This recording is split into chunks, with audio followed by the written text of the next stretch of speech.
Greetings. This is Doc Ock coming to you live today. It's noontime, and we're about to take the day into the next phase. So it's a Monday. You're back at work.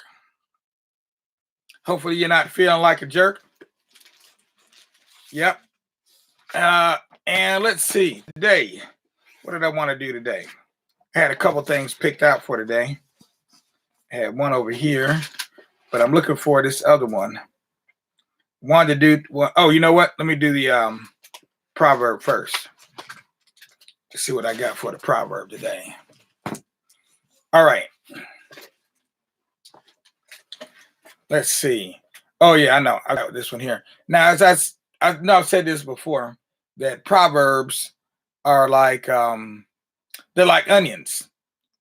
They have many different layers. And so when you hear a proverb,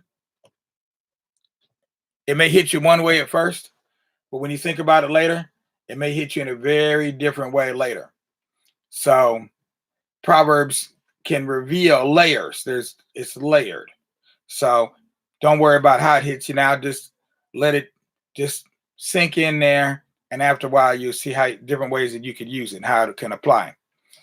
So it says here, he who cannot dance will say the drum is bad. So, like I said, I'm not going to say how you should use that, but just something to think about. When you hear some words coming out of somebody's mouth similar to that, you'll know just where they're coming from. Okay? He who cannot dance says the drum is bad. He who cannot dance says the drum is bad. Yeah, I thought that was a good one. Okay. Now I'm looking for this other one that should be in this section right here. Nope, not that one. Dang. Okay, who is this that keeps calling here? Dang. Always calls, right? Okay. Let me see. No, I guess I'll leave that alone. All right. So let's go with this one here then. I wanted to go with this one on work. I thought I had it labeled here, but I didn't put it where I wanted it at. So I'm going to go with this other one. Let me just try it one more time here. Yeah, here it is here. Nope. No, not that one. Huh. Thought I labeled it. Oh, well. Sometimes I label stuff, and I guess sometimes I don't. There it is. That's what the one I was looking for. Okay. I'll label it this time so I can find it next time. All right. This is on work. Since it's a Monday and you're back at work, I want to talk about work. These days, some people call their jobs slavery and regard work as pure drudgery, an unimaginative way to squander precious energy. But for anyone who takes pride in what they do, hard work is not merely profitable, it's an enjoyable, satisfying, and ennobling experience. Whether building an airplane, hanging a shelf, designing a skyscraper, or teaching a class. Even mentions teaching in here. Our attitude about work speaks volumes about who we are, what we like doing, and where we're headed in life. After all, what we produce through work may well end up being our greatest contribution to society. So, I wasn't going to read this whole piece. This goes on for another page or so. But I did want to talk about that whole idea that when you go to work, you're actually experiencing something like slavery.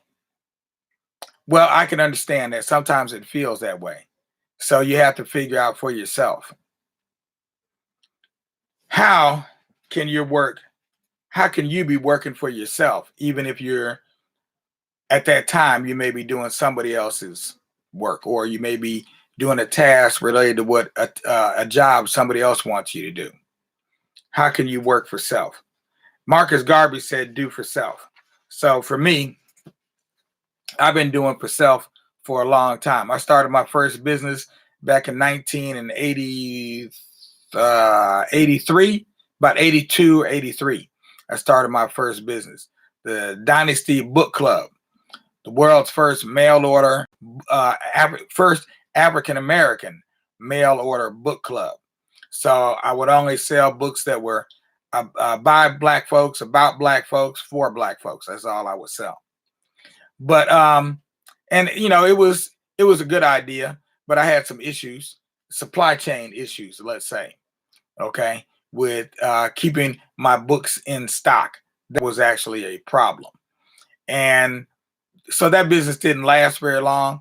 It lasted until I ran out of the books that I'd been selling. I had some really good books some books that I really liked selling. I had some books I really liked selling. One of them was the Black Women in History coloring book. Well, I loved selling that one. That was a really good book.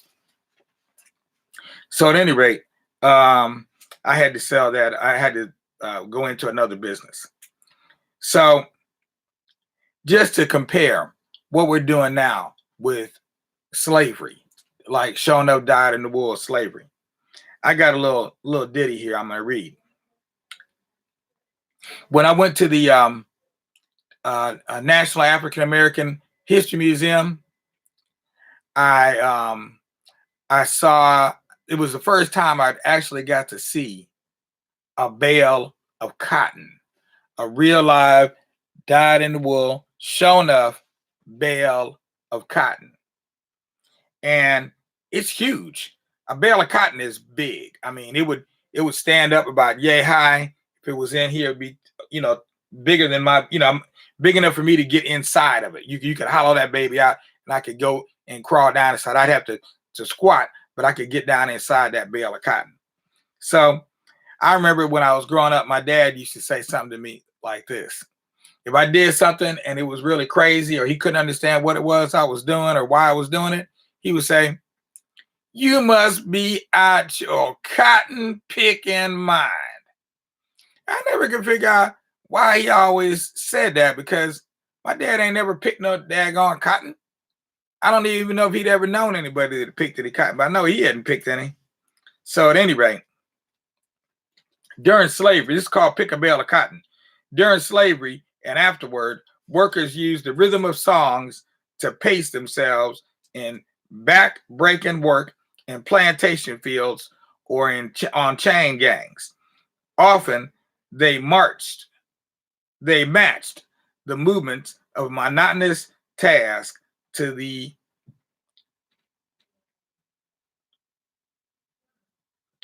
beat of a song.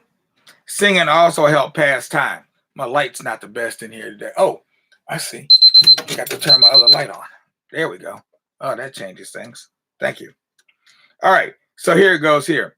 Jump down, turn around to pick a bale of cotton. Jump down, turn around, pick a bale a day. Jump down, turn around to pick a bale of cotton. Jump down, turn around to pick a bale a day.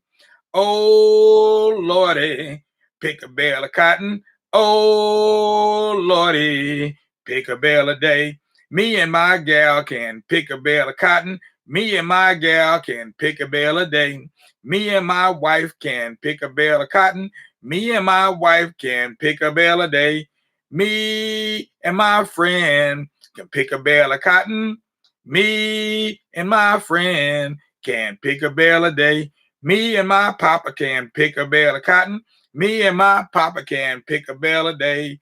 Oh, Lordy, pick a bale of cotton. Oh, Lordy, pick a bale a day. So if you can just imagine being on an actual plantation and picking that cotton.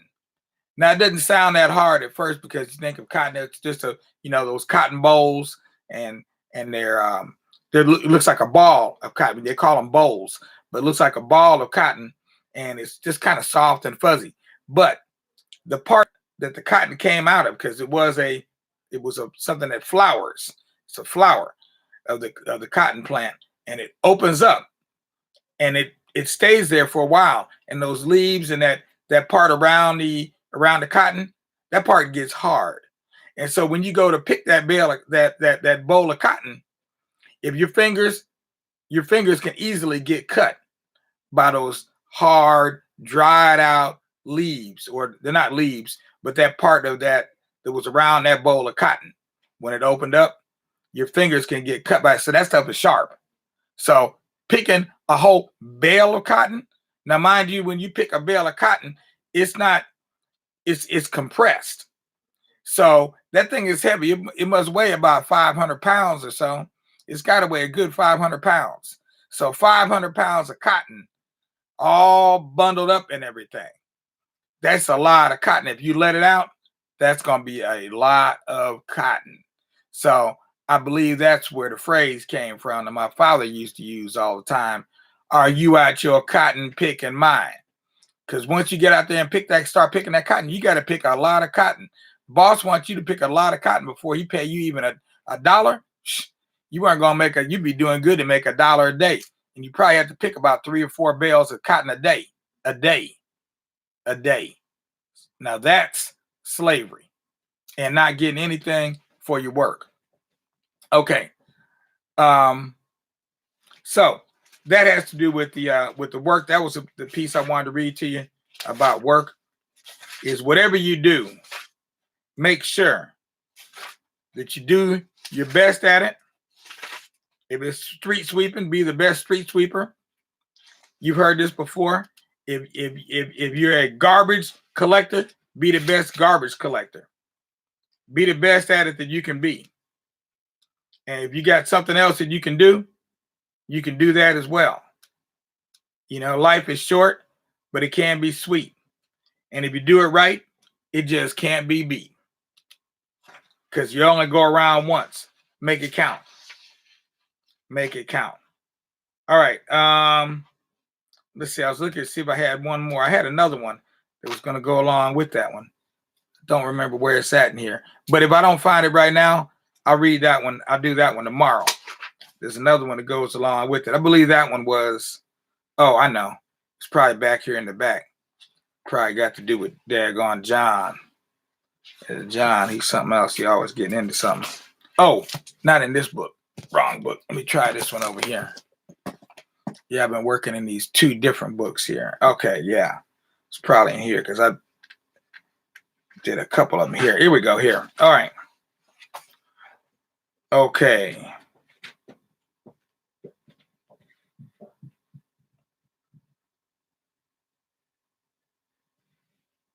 All right. So this one is about it's not so much about work, but it's just a little short story I'm gonna read in here. This one is called John Calls on the Lord, but this is the Ashanti version. So in this version, John is not called John. John is called Kofi. Not coffee, but Kofi. This is a fella with name of Kofi. Every time he's eating his breakfast, he say, "Praise God. Me belly full. Massa God. Come for coffee." He make coffee belly well full. So a fella was behind his house here. So one night he went and rapped. He say, "Who is that?" He say, me, Master God. "Why you come for?"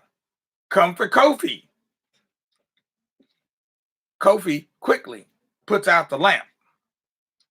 "Tell Master God Kofi ain't here." Okay, that's another one of those little short ones. Just something to think about. Okay, that what did one of my professors say? Fela Shawande. He said that you should be careful about asking God for a, what do you call those things? For a readout on your account.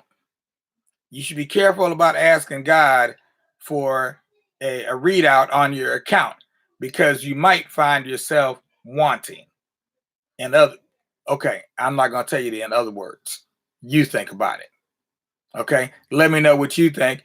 Remember, subscribe below if you're on YouTube, if you're on Facebook. Make sure you're a member of the Center of Pan-African Culture and go ahead and like me, send me a message, communicate. Let me know you're out there, what's going on. I've also got a new group. Well, it's a group that I transformed from Trump Watch Today. I just transformed that group to Surviving COVID-19 while Black.